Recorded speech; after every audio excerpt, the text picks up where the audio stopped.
What's going on YouTube? It's Tej, back again with another video, and today we are concluding my updated 2023 mock draft. We do these every weekend, so gonna have more coming on the channel before we get to the NFL draft, but today is round 3, so if you missed Friday's round 1 or Saturday's round 2 video, I highly encourage you to go back, check those out. We had some trades, so that will alter the order some. I'm gonna go ahead and showcase the best players still available on the board. There might be some surprising names, so if there's anybody here you're surprised to see available in round 3, comment that name down below in the comment section, explain where you think they actually end up going, and of course comment your favorite team and whether or not you like these picks, hate them, or fall somewhere there in between, and explain to me why. I'd love to hear your thoughts and your feedback. That's why I started this channel, right? I want to have a draft community around me, so let me hear your thoughts and feedback down below in the comments section. But like if you enjoyed today's video, and subscribe if you are new looking for more draft content. Let's go ahead and kick it off with the Chicago Bears drafting defensive line, and I do have to preface here, D-line for Tuli Tuipulotu. He's an edge rusher, so this is not me double dipping. Instead, let's go with the upside play for that 3-tech disruptor that Matt Eberflus needs in his defense and covets for his defense. Upside's there, 6'6", 310, Dexter. I mean, there are not many guys that big that move the way he does. And you know, solid enough as a run defender. That was actually kind of his strength at Florida. But that being said, still a guy who, because of how he moves, there's a lot of upside there as a pass rusher. And you see glimpses of it. You see little moments. But it's always like a play here and a play there. And it's never even like a game or a drive even. It's like, okay, we got a little glimpse of it. Can somebody capture that on a full-time basis? And Eberflus has done a great job working with his 3-techs, those 4 3D tackles, and maybe he's the guy to figure it out for Gervon Dexter. So I love that big upside swing of the bat play, and if this works out, we could be like, oh, wow, what a perfect match, and how did he make it to 64? Then we get to Houston at 63. I'm going to go Michael Wilson. I don't know if I've had this pick before, but perfect possession type, and then Nico Collins is your big body field stretcher type, and then you have Robert Woods probably working out of the slot, him and John Mechie III battling for those inside reps, but all of a sudden you got a really nice trio. Michael Wilson looked great at the Senior Bowl, a little slow, 4.58 straight line speed, but man, sharp out of his breaks. Feels 6'2", 215, great contested catch guy, and a smooth route runner, gets open and hold on to the football when he is open. So I don't know if you're going to get anything who's really pushing the ball over the top, but you know, from the line of scrimmage, 20 yards down the field, this guy's going to be a big addition to that offense, and he's the possession type. Again, Nico Collins, field stretcher, and then maybe the volume goes to Robert Woods as the most, you know, veteran of the bunch there in the slot. Then we get to Arizona at 66. I'm going to go B.J. Ojulari, one of those guys that kind of fell here, and that's been a little bit of the theme here through the mock. You know, Jalen Hyatt makes it outside the top 50. We still have Josh Downs and Tank Dell on the board, and B.J. Ojulari, different position here, but 248 pounds. All these lighter guys, I want to see, like, you know, how far could they fall? But I think here, top of round 3, Arizona's going to be like, oh, we can add that guy who can be an outside, you know, attack the outside shoulder of tackles and win with speed and finesse. Also has an inside counter, understands his moveset, knows how to play the game of being a pass rusher against an offensive tackle. Yeah, that guy's here at 66. Yeah, let's go ahead and add him into the mix. And he'll be the rotation with Cam Thomas and Myjai Sanders, who are both 270 plus. So you can afford to have the sub 250 guy, and maybe you add some weight there, but you can afford the small guy because you already have 2 beefy guys. And Ojulari's a 3rd rounder, DPR. And it's a really, really solid add to a defense that needs more pass rush production. 2 picks for the Broncos. We're going to go Sidney Brown, kind of a perfect strong safety replacement for what they lose in Kareem Jackson. Maybe not as good of a coverage player as Jackson, but Jackson was a former corner after all. But, you know, Sidney Brown's as thumper gets, and he's going to be a hard hitter. He's going to lay the boom, and him working downhill is a scary, scary sight. And we did the Combine winners, and I picked a picture of him running the 40, and I mean, he is yoked to the gills, and it's like, dude, you see that coming at you, 4.43 speed? Lay down. Do not take a hit. I don't want none of it. So I think him with Justin Simmons creates a really solid duo there in the back end. And then I'm going to go Andrew Voorhees at 68. I still think interior offensive line, they could find some upgrades. And Quinn Miners, I think, could stick at center. So with Voorhees, as he rehabs from injury, maybe we see what Lloyd Cushenberry's all about and if he can be a starter. And if not, once Voorhees is back, which, you know, the timeline sounds like it might be this fall. So he might only miss the first 4 or 5 weeks of the season. And once he's healthy, Quinn Miners then moves over to center, and then your inside trio are Ben Powers, Quinn Miners, and Andrew Voorhees, and I am in love with that. Plus your tackle duo of Garrett Bowles, who's solid, and Mike McGlinchey, who's making a lot of money, so hopefully he's solid, right? And all of a sudden, you know, the thing that Sean Payton needs for his offense, the thing he's always coveted from New Orleans to now, offensive line is in a really healthy spot in Denver. Then we get the LA Rams taking Garrett Williams here at 69. Untapped potential and kind of has that man coverage size and athleticism that you're looking for, but played a very zone-heavy defense. And, typically a team over the last few years has been running a lot of quarters, so that cover 4 defense is kind of perfect. He looks like a man coverage guy, but played in a lot of zone. That's what quarters is. But I also would love to see him play a little bit more man and just see, hey, is that just something we think we see, or is that something that's actually in his wheelhouse? But nonetheless, you lose Jalen Ramsey, and who is there on the outside? And in a deep corner class, you got to take a swing of the bat if you're the Rams, somewhere in the top 100. I think Williams is really good value here at 69. Then the Raiders at 70. I'm going to give Carl Brooks, and this is now another mock where I'm slowly kind of pushing him further and further up the board. I think last week he went 75, and that was the earliest I had him go. Now I've got to go him 70. And I know Broshmo likes him a lot, so, this one goes out to him, I guess. But nevertheless, Carl Brooks, this guy who played on the edge at Bowling Green at 300 pounds, you're just not going to do that at the NFL level. But he won on the edge, for that matter, at Bowling Green. And then he goes to Senior Bowl and looks more the part. He looks like he can hold at that level of competition, which was huge for him to be like, oh, the Bowling Green guy? Yeah, he looks like a guy who came from Bowling Green. Versus like, oh, the Bowling Green guy. Oh, yeah. Why was he going to Bowling Green? And that was kind of the rhetoric and the talking points around Carl Brooks post-Senior Bowl. So big time, a week and a big draft circuit really for Carl Brooks. He's really done a lot to elevate his draft stock. And the Raiders, I think, stand to have that interior disruptor. I mean, Bilal Nichols, nothing to write home about. Really that entire defensive tackle group, nothing really special. Carl Brooks could change that in a big way, and we've seen the force multiplying effect those interior pass rush disruptors have had. And Max Crosby doesn't need any help, but Carl Brooks could be that, that additional reinforcements that makes the life of Max Crosby so much easier. And then, Chandler Jones kind of is the third fiddle, starts seeing more one-on-ones, and maybe he can turn back the clock a little bit. Next up, New Orleans Saints at 71. Let's give them Josh Downs. I'm going to finally have Downs come off the board. And trust me, Tank Dell's not too far behind. I think this team could still stand to add a true slot wide receiver. I've had Downs pretty much living in the top 50. But, he's 5'9", and he's small. He's actually pretty decent in contested catch, situations. But, how much is that going to play at the NFL level? I could see where teams are like, yeah, he did it good at college. Against ACC corners, the NFL is a different beast. That ain't the same. It's not one-to-one. It's not apples to apples.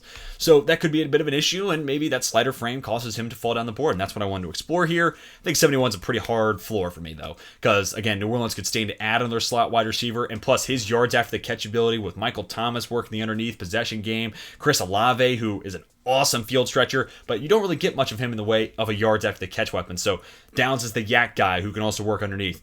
Possession threat and Michael Thomas, and then over the top weapon who really I thought showed a lot more of the intermediate game than I thought Chris Olave had last year. So that's a really awesome trio. And then Rashid Shaheed going for 40 yards every time he touches the ball. That New Orleans offense is looking mighty explosive.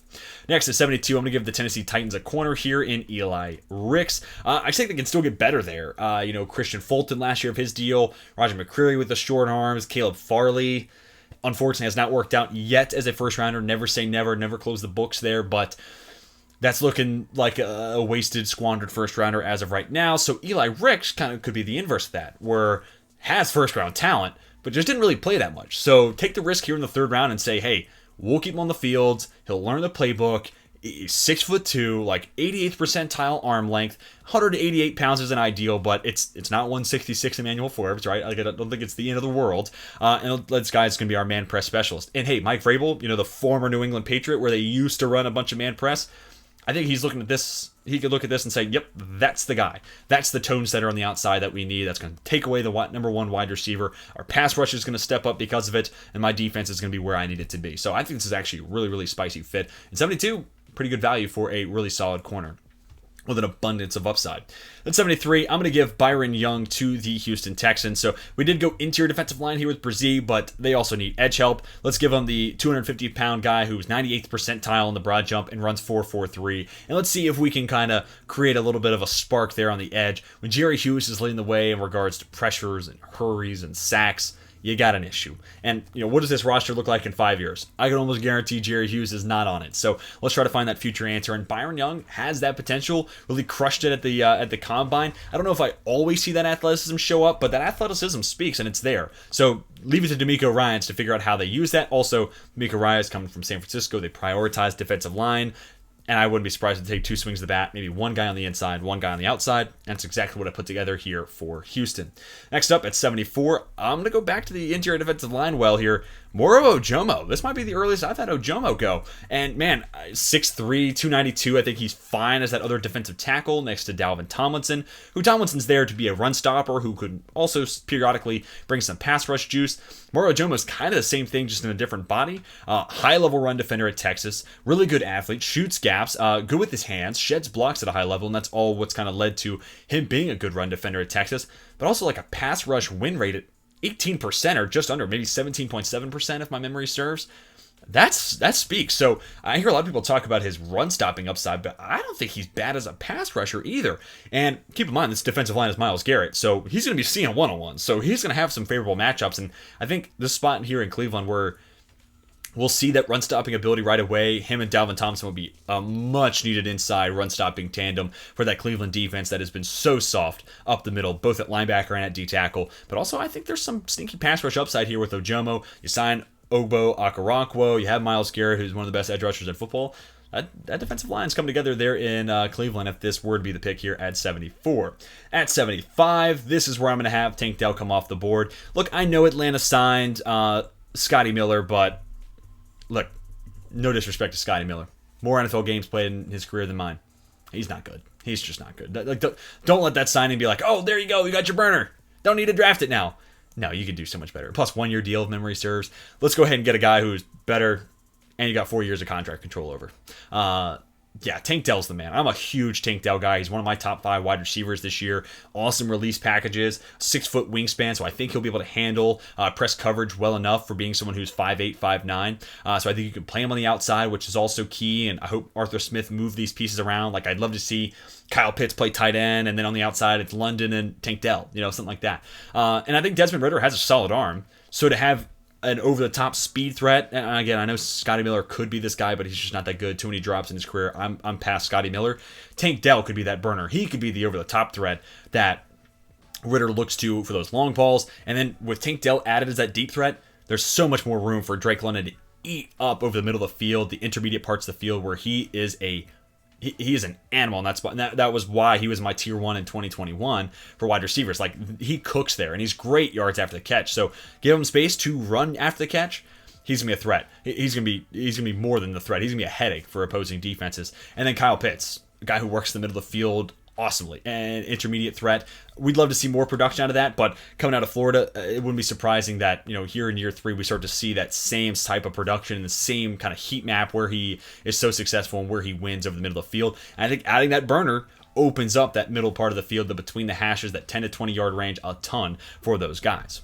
Next, New England at pick 76. Repeat pick here, but Chris Smith, this makes all the sense in the world. He was the over-top free safety for Georgia, and Devin McCourty just retired in New England. So for a team that plays a ton of cover 1 with that over-the-top free safety, Chris Smith to me is like kind of a seamless replacement. Yeah, they have Jabril Peppers there. Yeah, they have Jalen Mills, but I just think Chris Smith could be better than those guys at that position. To me, they're both kind of box safety, nickel, corner-ish types.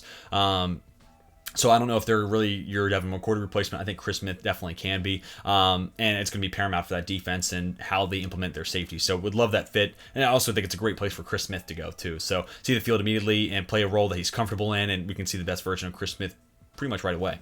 Then we get the Rams on the clock at 77. I'm going to give him Jarrett Patterson. I'll just basically give him a NFL-ready starter, whether it's at center or if it's at guard. Whatever they need, Jarrett Patterson can play it.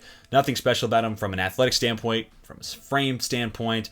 Just a multi-year starter at Notre Dame, polished and NFL ready. When you can draft a starter in the 3rd round, you should be excited about it. And the Rams' interior offensive line needs all the starters and all the replacements they can possibly find. So Jarrett Patterson, I think, is a good add here midway through the 3rd. Then we get to Green Bay, and I'm going to actually go back to the safety room and give him Jordan Battle. Obviously, right now, no Adrian Amos on the roster, so this could be your Adrian Amos replacement. He's not a great over-the-top free safety like Amos is, so maybe you would hope Chris Smith could be available here. But I think Battle is more than capable. I think his football smarts make up for maybe he doesn't have the most insane athletic profile that makes him like the true over-the-top free safety type that we typically associate with high-end athletes being. And you could also run some split safety looks with Battle and Darnell Savage, and I'd be entertained by that. I think that could be fun. But let's just say in this world, Savage is going to be your box safety. He's going to be the thumper. He's going to lay the wood. And Battle, you're going to lean on his football smarts, kind of be your Xavier McKinney in Green Bay, who was kind of my comp here for Battle. Same school, which I hate doing, but I think their play styles are very closely aligned. And Battle will be your over-the-top guy and limiting those big plays. And also helps when you have Jair Alexander, Eric Stokes, and Rasul Douglas, who have been a really good trio over the last couple of years in Green Bay. Next, we get to Indianapolis. I'm going to give them a wide receiver. I know they brought in... now the name's escaping me. That's not good. Isaiah McKenzie. That was the name I was looking for. They brought in Isaiah McKenzie. He's missed some time. He's battled injuries. And, the Bills moved on from him for a reason when they've been kind of looking for a slot type. So I don't know if he's necessarily the answer for Indianapolis. So because of that, let's give him Parker Washington, a guy I think can win at all three levels, brings some solid yards after the catch ability, and now I got to find him. Here we go.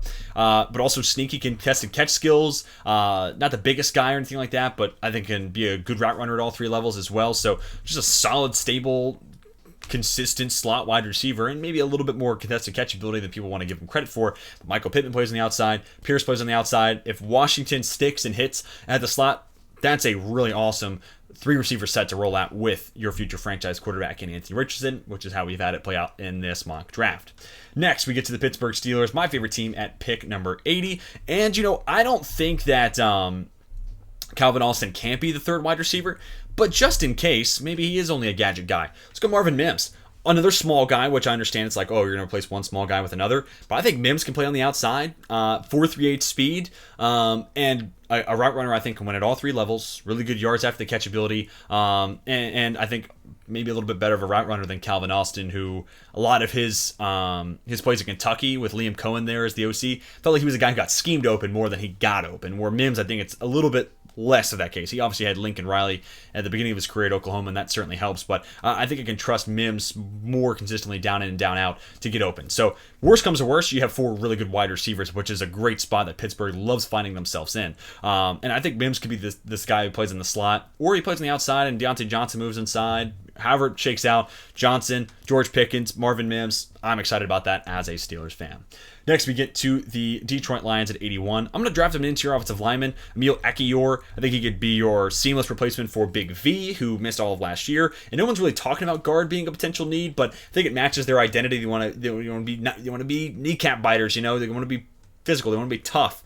They want to be brutes. And Emil Ekiyor, I think, keeps the strength of strength there on the offensive line. We drafted a running back in the first round, too. This is a good way to make sure that investment doesn't sour on you. And again, Big V coming off a season-long injury. No guarantee he is going to get back to where he was, and kind of no guarantee he continues on the progression in which it looked like he was heading towards, getting better and better year over year. He might have hit a wall with that injury. We just don't know yet. And worst comes to worst, you just have a backup guard, which injuries happen across the interior offensive line all the time. So he's going to see the field eventually. So there's really no loose proposition here for the Detroit Lions. Next, 82. I'm going to give the Tampa Bay Buccaneers the same pick I gave them last week in the third round. So apologies, Tampa fans. But Clark Phillips III is your perfect Sean Murphy Bunting replacement. I know some people still think Phillips can play on the outside, but to me, sub 30-inch arm length, it's really the only benchmark I have and I hold against guys. Corners with sub 30-inch arms I don't think work out all that well on the outside. So you have this guy, plug and play, one of the best defenders and a sticky coverage guy on one of the best defenses in college football. Be your Sean Murphy Bunting replacement. Also, this is hard to quantify, but he's got a little bit of that dog mentality, and he's a scrappy guy, good tackler. I think he works out well there, playing closer to the snap at the nickel spot. So I think it makes a lot of sense, and he's a good fit there in Tampa Bay. Next, we get to the Seattle Seahawks. We've gone edge, interior offensive line, nose tackle. Now I'm going to give him Jaden Reed. A lot of the same stuff I talked about Marvin Mims. This is a route runner that can win at all three levels, underneath, intermediate, and deep. Solid speed, had a great Senior Bowl showing, and that really made a name for himself. And if you take stock in those senior circuits and going up against some of the other best older competition in the NFL draft, well, Jaden Reed was one of the best guys there. So you should love this pick here for Seattle. Also, I think they stand to have an upgrade there on the inside and find an upgrade over D. Eskridge. I think Jaden Reed can be that. He can be a more dynamic receiving threat. And also, when this offense had Tyler Lockett go down and it was DK Metcalf and no one else, I think it lost some of its juice. So adding Jaden Reed as the potential second fiddle in the event of a Tyler Lockett injury, I think that goes a long way of reassuring and giving some some additional confidence just in case Lockett were to go down an injury, that this offense isn't going to completely lose itself. And then when you have all three of those guys on the field, plus Kenneth Walker, and hopefully Geno Smith picks up where he left off last year, yeah, that Seattle offense is going to be looking really, really scary. Miami then at 84. I'm going to give them Sam Laporta. I thought about this pick in the second round, but here we didn't have any tight ends go in the second, if memory serves. So, yeah, pretty awesome slide here. And Laporta, really good athlete, good yards after the catch ability, solid route runner, good hands, big part of the Iowa offense. Not nearly the blocking tight end of other Iowa tight ends, a la George Kittle and a la T.J. Hawkinson. But nevertheless, a little bit of a connection there. Mike McDaniels coming from San Francisco, George Kittle, Iowa tight end. Maybe that helps out a little bit. But even if he's not nearly the blocker, the receiving potential is awesome. And you find a guy who can be that underneath intermediate threat and have defenses respect that element on top of Tyreek Hill, Jalen Waddle. You put the defenses and DBs in specific in a box, and you have to anticipate. They're going deep here. Are they going over the middle of the field to Jalen Waddle on that timing throw? Is it going to Tyreek Hill, or is it Laporta as the check down? You really just cause a whole lot of headaches for opposing defenses and diversify your portfolio, so to speak, as an offense. Chargers at 85. I'm going to give him Blake Freeland. Look. I understand. Chargers fans, I get it. You got Trey Pipkins back, but you're paying a tackle $7 million, and if you're paying a tackle sub $10 million, he's probably not good, or he's old like Morgan Moses, and also Morgan Moses had some up and down years, right? So. Look, I don't think Trey Pipkins is the answer, if I'm being honest. I don't really think he's all that good. And also, if he's not good, I would hate for y'all to find out midway through the year that you have a problem spot at right tackle and then be SOL because of it. So draft Freeland. Worst comes to worst. He's an awesome swing tackle. And hey, didn't y'all's left tackle go down last year with an injury? Oh, yeah, he did. So that swing tackle might come in handy here. So really like Blake Freeland as a value here at 85. Smooth mover, just over 300 pounds, 6'8", good tape, and BYU started to play some stiffer competition, so I don't have as many level of competition issues as I did maybe with Brady Christensen. But yeah, I think this is an upgrade over Trey Pipkins, if I'm 100% honest. And let's make the tackle that's making $7 million a year. Let's make him the swing tackle. So don't be afraid to get better. And I think this is good value here for LA. Next, the Ravens at 86. I'm going to give them Darius Rush. Now, which corner am I describing? 6'2", 436, 33-inch arms. If you said Keely Ringo, I'd forgive you, but he's off the board right now. That's Darius Rush. And actually a couple more PBUs than Cam Smith. I mentioned this in yesterday's video. Jim Nagy, out here making the argument Cedric Tillman should be ranked ahead of, Jalen Hyatt, and Darius Rush should be ranked ahead of Cam Smith. But because Hyatt's a junior and so is Cam Smith, they get the love because they're younger. And it's hard to not agree with his logic there. I mean, he was great at the Senior Bowl. So again, if you take onus and take stock in that type of competition, Darius Rush should be towards, the top of your corner rankings because he balled out there. And again, long arms, man press corner, potential written all over him. He's fast, he's tall, he's got those long, there's a lot to like here. And put him into a Baltimore defense that has typically coveted that, especially in the Wink Martindale days, but I still think they're going to covet that size and length and that athleticism. And they have a starting spot open at the other outside corner spot opposite of Marlon Humphrey. So the fit kind of writes itself, and I think this would be an awesome addition to that Baltimore defense. 87. Let's give the Vikings a wide receiver at long last, and let's go Jonathan Mingo. Really good yards after the catch ability, solid size, runs in the, or 6'2", right around 220 pounds, runs in the mid 4.4s. So I think you're getting a good blend of everything. And also, didn't have the best quarterback play this past year and didn't always have a ton of targets, but when he does get targeted deep down the field, I think it shows this guy's not just a yak weapon.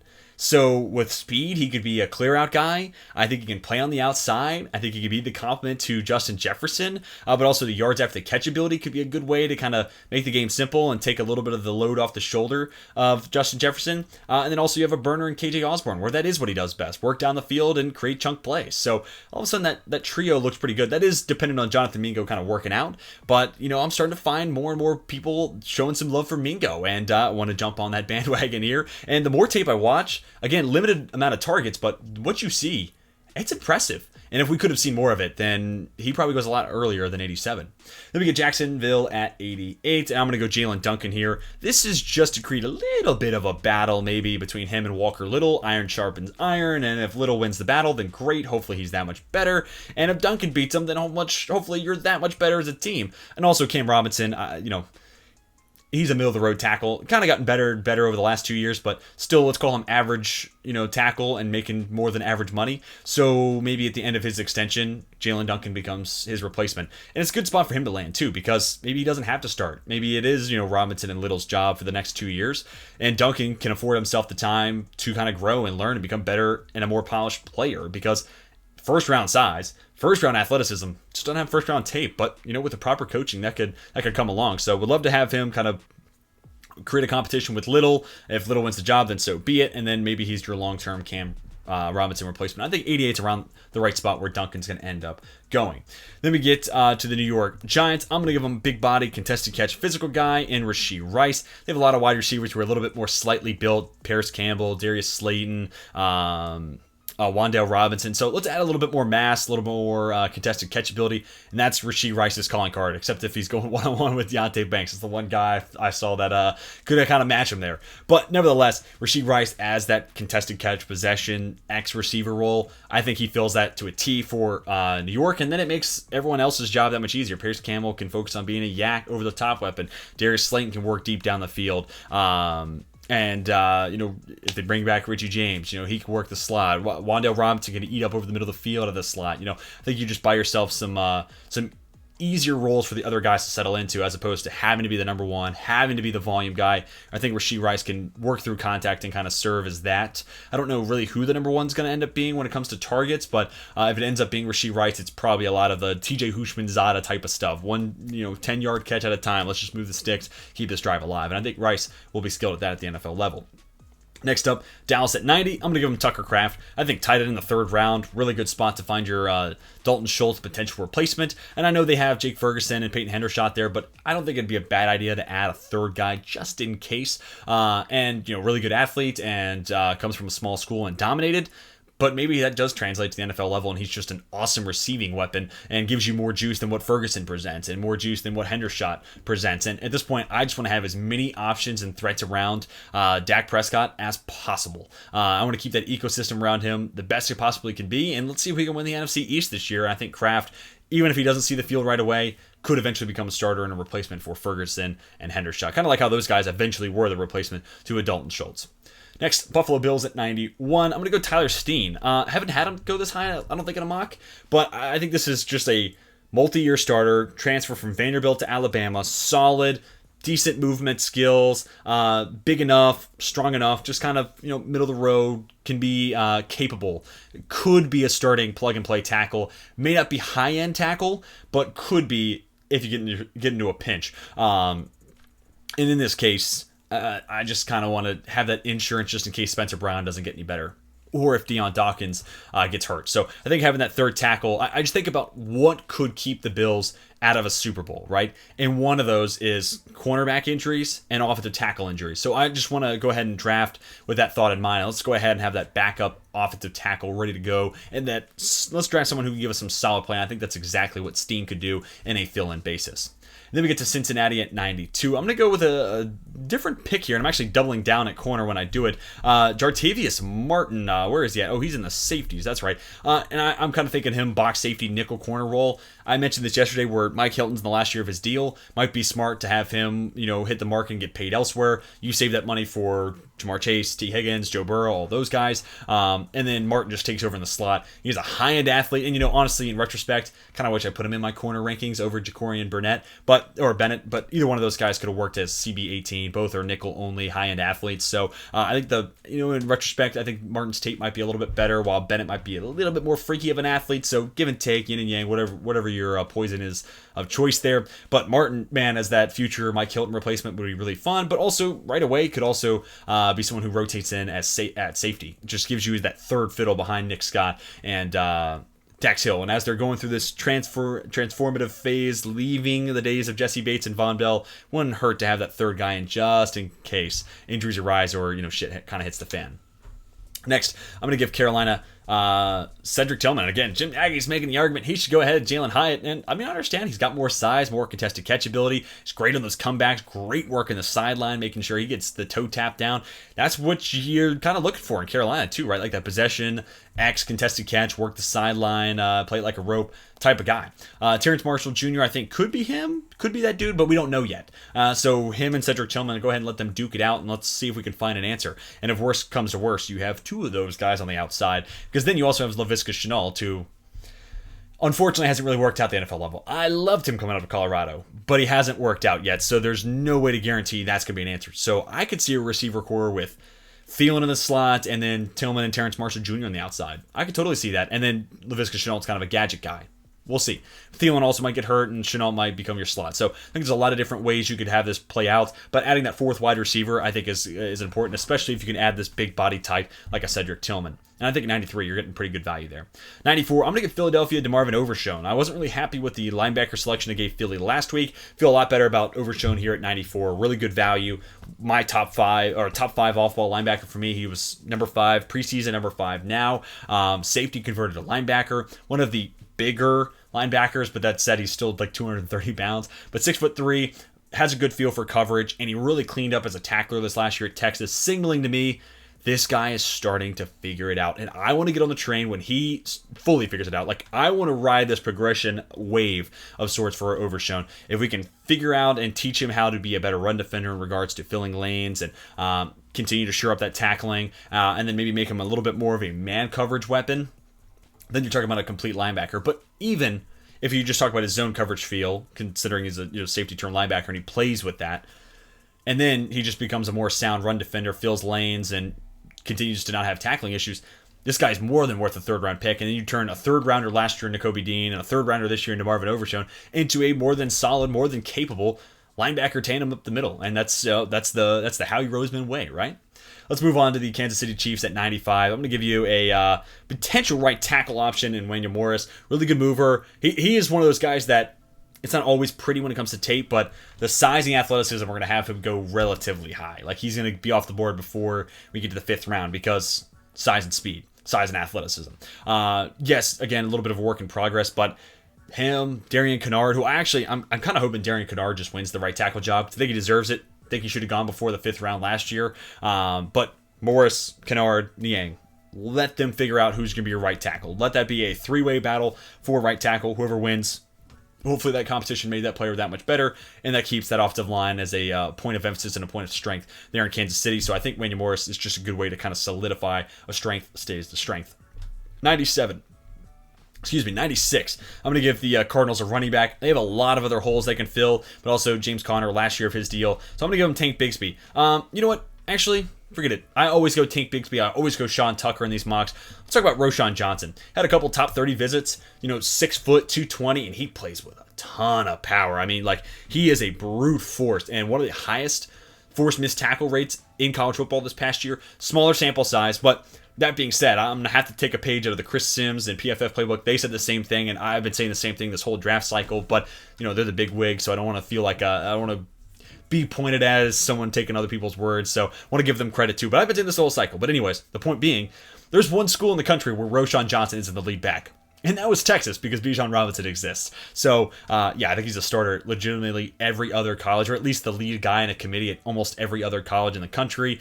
Runs high, which is a little bit of an issue. Maybe that leads to some fumbles, but big, strong guy, and he can cut. He's kind of like Zach Charbonnet in a lot of ways, where he's got that one cut, he'll plant his foot and go. He's got a little bit of wiggle. It's not like a looseness wiggle, but he can plant, change his direction, cut away from a defender if he thinks you have a read on him hitting the hole. So, good athlete, good strength, and it'd be a fun fit there in Arizona. And a backfield of him and Kyler Murray, that can be fun to watch. Then we get to pick 97, and I'm going to give the Washington Commanders Dorian Williams, one of the highest upside coverage linebackers in this class, and they just lost a coverage specialist in Cole Holcomb, and Holcomb's on the smaller side, lighter side, so I don't think bringing in the 6 foot 220 linebacker is going to be too big of a point of issue here, because they already lost a smaller guy, so what's bringing in another smaller guy when you already have Jamin Davis there, who's more of your prototypical build? But that sideline to sideline coverage ability was huge for that Tulane defense, and a big reason why the Green Wave were a better team than I think a lot of people in college football and in that space would have anticipated. So Dorian Williams, awesome athlete, great coverage upside, and I think he's kind of a perfect Cole Holcomb replacement. 98, I'm going to give the Cleveland Browns Owen Pappas, sticking here at linebacker. Just some additional reinforcements. Anthony Walker's battled some injuries, so let's draft a linebacker with the fastest 40 time at 4.39. Everybody at Auburn loves them some Owen Pappo, and because he flies around the field, he hits hard. He's got a little bit of a thumper in him, despite being 6 foot, 6'1", and 220 to 225. He's not the biggest guy, but he plays bigger than that. And again, 4.39 speed. This guy can play sideline to sideline, and that type of speed could come in handy. And in the event that you have an Anthony Walker Jr. injury, Pappo plus Jeremiah Owusu-Koramoah, those guys are healthy. Oh my God, they could cover a ton of ground over the middle of the field. And again, that's been a problem spot for Cleveland. D-tackle, linebacker, so it kind of feels fitting that I continue to attack those positions in my mocks. All right, we get to the final 5 picks here, 3 of which are occupied by San Francisco.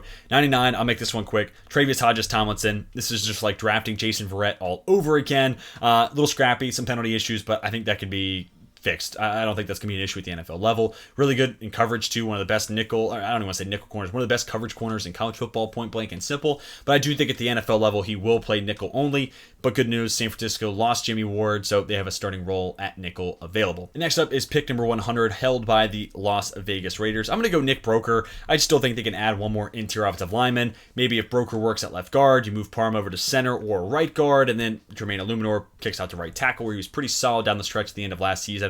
Broeker, big enough, fast enough, nothing crazy, but solid, and actually moved to left guard this past year at Ole Miss. So already comfortable with the position. No lag for the change in that position and its technique and what you're needing to do. So I think that could be a really fun addition to that offensive line. And trying to keep what was trending in the right direction last year for the Raiders, let's keep it working that way in 2023/24. 2 more picks for the San Francisco 49ers at 101. Similar, I'm going to go Chandler Zavala. Really good moving interior offensive lineman. Actually played tackle at NC State, but projects better on the inside and is a really good mover. So for that blocking scheme, makes a lot of sense. And I never really felt like Aaron Banks was a great fit. So this could be your Aaron Banks replacement. But also, they have a right tackle spot open. So maybe Zavala does move back out to the tackle spot. And then I want to change it up. I always go, with another corner here. So let's go with I'm going to go with Andre Carter II. Him or Zach Harrison here would be fun. But Carter II, it's like this guy's been bulking up and losing weight because of Army training and whatnot. I feel like you get him into a spot where he's a full-time football player focused on just that, sculpting his body perfectly for that. 6'7", 265. This is a very moldable ball of clay. Let's send him to San Francisco, who has a great track record of developing these guys. I think it would be an awesome landing spot for Carter and an edge rusher they don't really have right now. And maybe it takes a year or maybe even 2. But, man, he could be an absolute force if they fully develop him into his maximum potential. So I think it's an absolute steal here at 102. I don't know if he'll go much higher than this, just because coming from a small school and had to gain weight, lose weight, and, not the best Senior Bowl, not the craziest combine either. But I think once he's, solidified into a body type and San Francisco gets their hands on him and just works on him as a pass rusher, we'll start to tap into that potential. And last but not least, repeat pick here, Olusegun Oluwatimi. I make the pick at 9 with Paris Johnson with the thought in mind that Tevin Jenkins will move to guard, and then in turn we'll move Cody Whitehair from guard to center. But in this case, we also drafted a future Cody Whitehair replacement in a spot where we could potentially get cheaper in a year or two's time at center and use that money elsewhere. So like that value there at 103, and a guy who's flew to the move, had a solid combine, and has good tape at Michigan as well. But, guys, that is going to do it for my updated 3-round 2023 NFL mock draft. I'm scrolling through so you can see each and every pick one more time. So, be sure to leave your thoughts down below. Who went too high? Who went too low? And, of course, who's your favorite squad? Did you love the picks? Did you hate them? Or did you fall somewhere there in between? No matter how you felt, let me hear why you feel that way down below in the comments section. But if you've enjoyed the updated 3-round mock draft, and subscribe for plenty more mock drafts and lots more football coverage coming your way in general. But that is going to do it for me. Hope you all have a fantastic rest of your day. And until next time, my name is Teach, and I am signing off.